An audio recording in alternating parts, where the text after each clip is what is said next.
Yeah, it's time for the Ink and Thread podcast.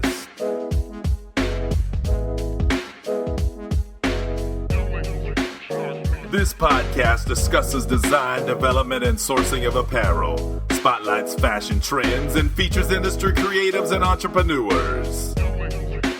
Ink and Thread is the official podcast of Amber Creative. Sit back and relax with your hosts Jeremy Picker and Angelo Montiel.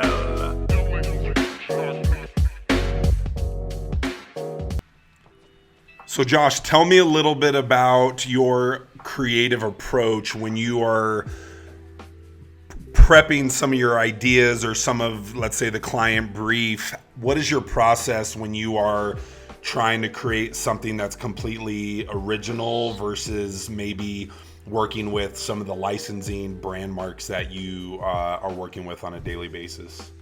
Right. Yeah. I generally myself, I like to put it in the client's hands right off the bat. I like them to approach me with, show me some stuff like that you like. Just kind of get an overall feel for the direction they want to head. And then from there, I usually start with some sketches, maybe bring in some color palettes or samples that I've found online or in books that I have, as far as, if they want a vintage feel, do you actually just want it distressed and blown out, or do you want it more just font heavy, or, just kind of give them... initially just put the ball in their court, and then it's kind of a back and forth, and then usually small tweaks along the way. I like to keep my clients involved, so they get their input as well. Awesome. That sounds cool. I have a question. When you're about to sketch an idea for the client, do you do it on paper, the traditional way, paper and pencil, or a tablet? I still am pretty old school when it comes to that. For me, it's just quicker with a number 2 pencil and a kneadable eraser to just get ideas out real quick. We can kind of once we get pretty close, I do usually bring those sketches into Photoshop, and maybe my scaling's a little bit off, so I'll, lasso around an image and increase the size or decrease the size. But I would say, from the get-go, it's usually pencil and paper, and then we kind of break it into Photoshop, and then bring it over to Illustrator, typically, depending on the project. But nice. It's kind of all three, I guess. Nice. I like it. And I think, Angelo, your approach, I think it varies depending on the design style, right, that you're putting together. Obviously, the Procreate app has been a lifesaver for you, I feel like. Yeah. Mainly I use, the iPad Pro with Procreate, and that's been a game changer for me. So I highly recommend. Yeah, I actually just got Procreate, and I'm still digging around in it a bit, but it is...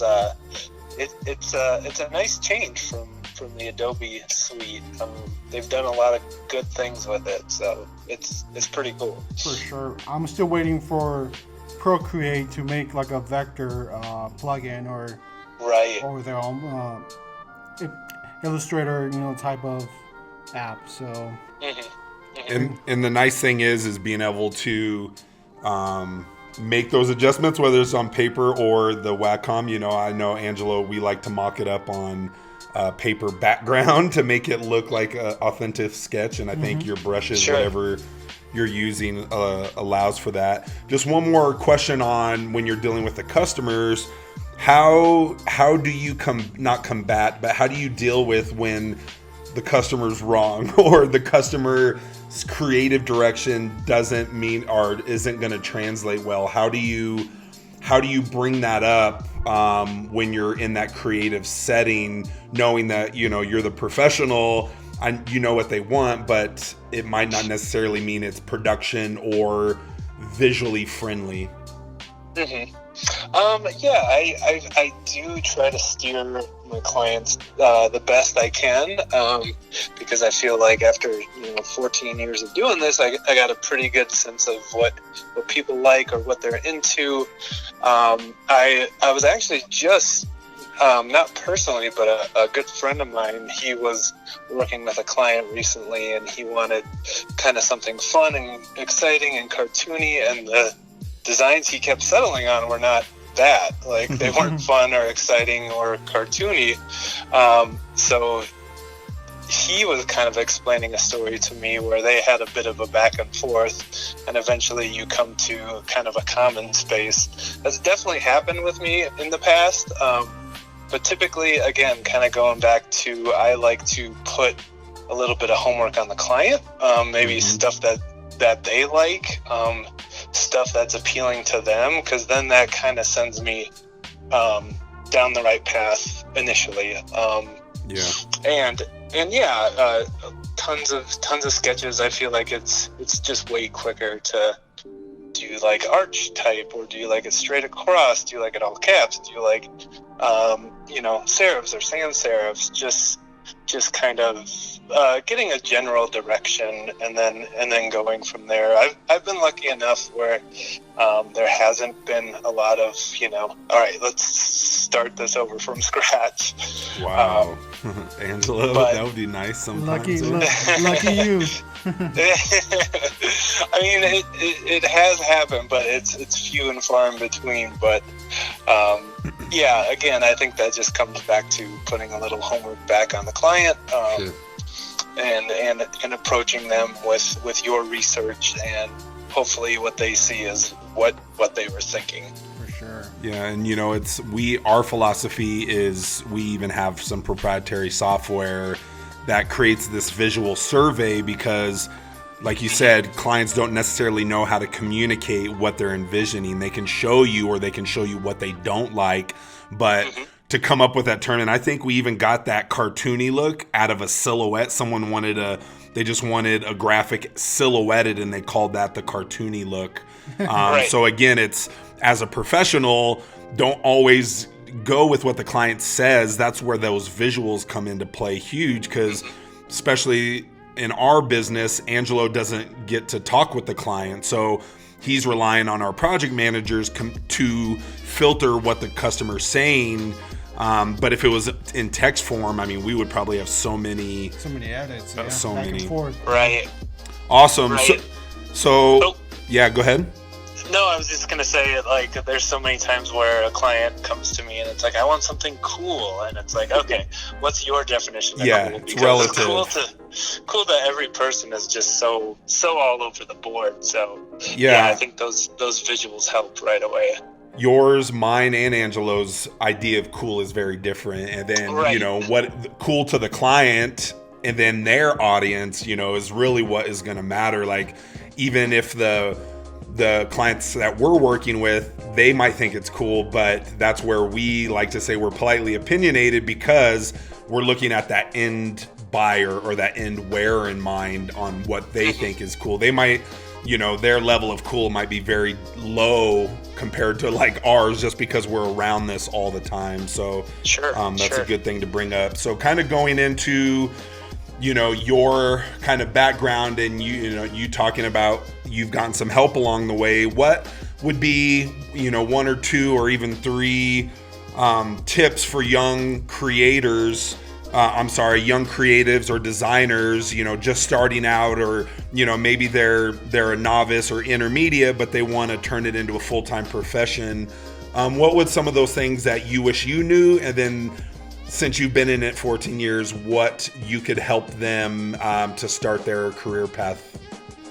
Sure. I would say first and foremost, you have to be passionate about this career. There's going to be a lot of ups and unfortunately a lot more downs along the way.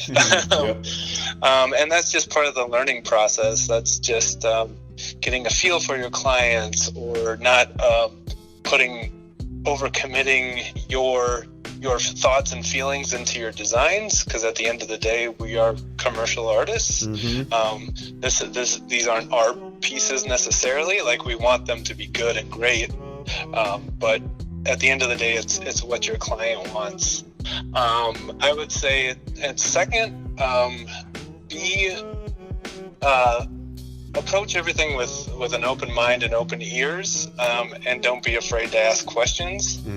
I feel, I've worked with some great creative teams over the years, and regardless of your seniority level, I feel like everyone can contribute in some way, or knows a shortcut, or has dealt with this issue in the past. And just be open to creative feedback, or if someone shows you a quicker way to do it, it's not that you've been doing it wrong. It's just maybe, we can save a few minutes, which adds up to a few hours, down the road. For sure. And just to interject, I think it's important for these young creatives to post their artwork in a non-bias, arena.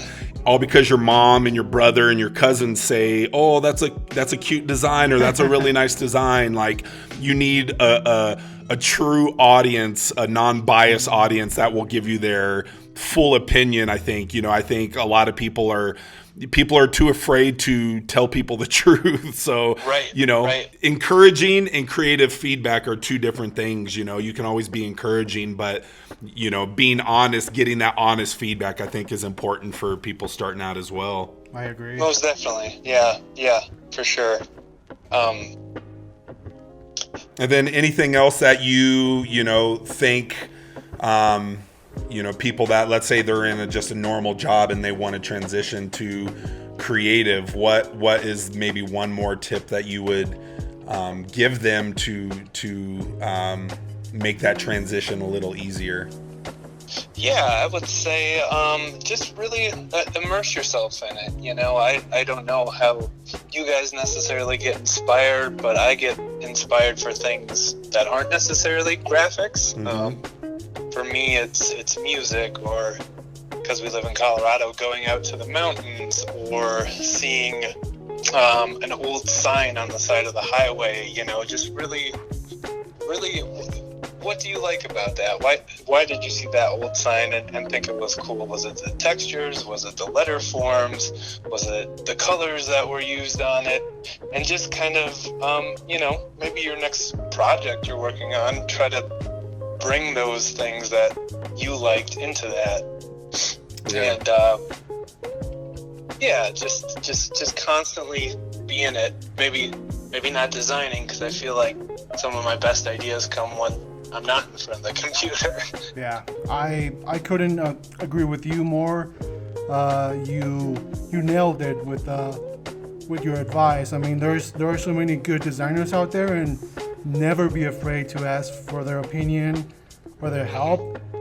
And it's true, like, I'm walking around, I go on walks, daily, and I'm always taking pictures of cool signs, cool colorways, cool cars. So you never know where you're going to find your inspiration.